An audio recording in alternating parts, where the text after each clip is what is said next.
सो अब हमारा last topic रह गया है जिसको हम कहते हैं इलेक्ट्रॉन स्कैटरिंग। इलेक्ट्रॉन स्कैटरिंग को हम डिस्कस कर लेते हैं। वो क्या कहता है, इसमें कहता है कि when a beam of electron, electron की एक बीम है, पासिस थ्रू ए मीडियम, किसी भी मीडियम में पास करती है, the electron suffer multiple electron scattering. Electron जो है वो फेस करते हैं मल्टीपल स्कैटरिंग, डिफरेंट तरह की जो है स्कैटरिंग को फेस करते हैं due to coulomb force interactions between the incident electrons and predominantly the nucleus of the medium. कहता है कि जब एक beam of electron pass through medium, एक मीडियम में पास करती है, the electron suffer multiple scattering due to coulomb force interaction की वजह से बिटवीन दी इंसिडेंट इलेक्ट्रॉन में जो कूलम फोर्स होती है उसकी वजह से, और न्यूक्लियस ऑफ द मीडियम जो होता है मीडियम का न्यूक्लियस की वजह से जो है ना इलेक्ट्रॉन सफ़र करता है मल्टीपल स्कैटरिंग उसको मिलती है डिफरेंट तरह की मल्टीपल स्कैटरिंग का नाम देते हैं हम जिसको। कहता है एज ए रिजल्ट, इसके नतीजे पर the electrons acquire velocity components, electrons को ज़रूरी होते हैं velocity components and displacement transverse to their original direction of motion.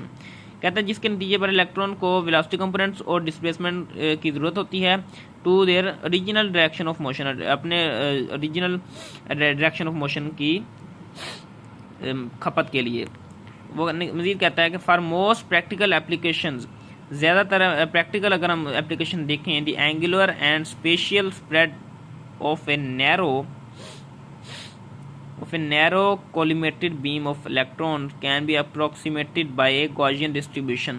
वो कहता है कि ज़्यादातर फॉर मोस्ट प्रैक्टिकल एप्लीकेशन, ज़्यादा प्रैक्टिकल अगर एप्लीकेशन में देखें तो एंगुलर और spatial spread of narrow spread जो होता है collisional beam of electron can be approximated by Gaussian distribution के थ्रू हम उसको जो है ना गेन कर सकते हैं।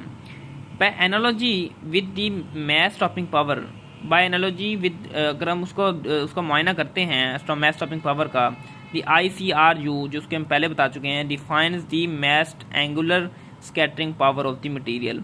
वो कहता है कि the mass angular scattering power of the material को वो जाहिर करता है as the quotient theta square by rho L, where theta square is the mean square scattering angle. वो कहता है कि फॉलोइंग द कैलकुलेशंस ऑफ रोजी 13 मैस, ये 13 वो ये जो उसने बताया हुआ है ना, ये हमारे पास एक इक्वेशन हैं जिसको उसने यहाँ पे जाहिर किया हुआ है।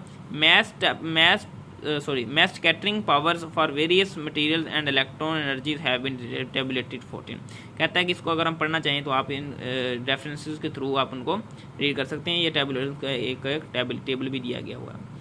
लास्ट में वो कहता है the scattering power varies approximately, scattering power जो है वो कम ज़्यादा होती है approximately as square of the atomic number जिसका अगर उसका स्क्वायर ले लें उसके साथ साथ अप्रॉक्सीमेटली उसके साथ ये कम ज़्यादा होती है। And inversely as square of the kinetic energy, और काइनेटिक एनर्जी के इन्वर्स प्रोपोर्शन होती है। मतलब अगर हम इसको करना चाहें तो हमारे पास इस तरह कुछ हो जाएगी कि किसने क्या बताया, एटॉमिक नंबर Z के मतलब के स्क्वायर के साथ डायरेक्टली होती है और इन्वर्सली होती है काइनेटिक एनर्जी के स्क्वायर के साथ।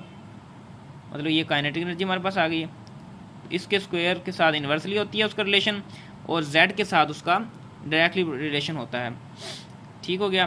For this reason high atomic number materials are use in the construction, इसी वजह से हाई जो जिनका ऐसे मटेरियल जिनका एटॉमिक नंबर ज़्यादा होता है आर यूज होते हैं construction of scattering foils, scattering के जो होते हैं उसके कंस्ट्रक्शन में ये ज़्यादा यूज होते हैं।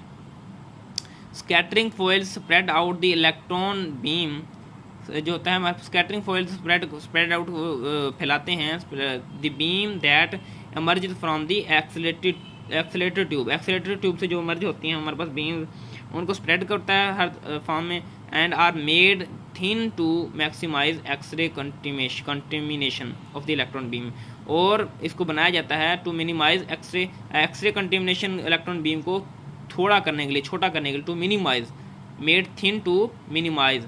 ठीक हो गया। इसके लिए हम इसको यूज़ करते हैं। इलेक्ट्रॉन स्कैटरिंग का टॉपिक तकरीबन इतना ही था। हमने जो है पहले डिस्कस किया था जो लॉसेस को, एनर्जी लॉसेस को, उसके बाद हमने इलेक्ट्रॉन बीम को सम अप करके, इलेक्ट्रॉन स्कैटरिंग को डिस्कस करके हमने अपने टॉपिक को डिस्कस कर लिया। नेक्स्ट हमारे पास जो आने वाला है वो है एनर्जी स्पेसिफिकेशन एंड मेजरमेंट्स, तो हम उसको भी रीड करते हैं। होप सो आपको हमारा ये अभी तक का जो सेशन है ये समझ आ चुका होगा। जिसको ना समझ आया हो काइंडली कमेंट सेक्शन में अपना राय ज़रूर दें।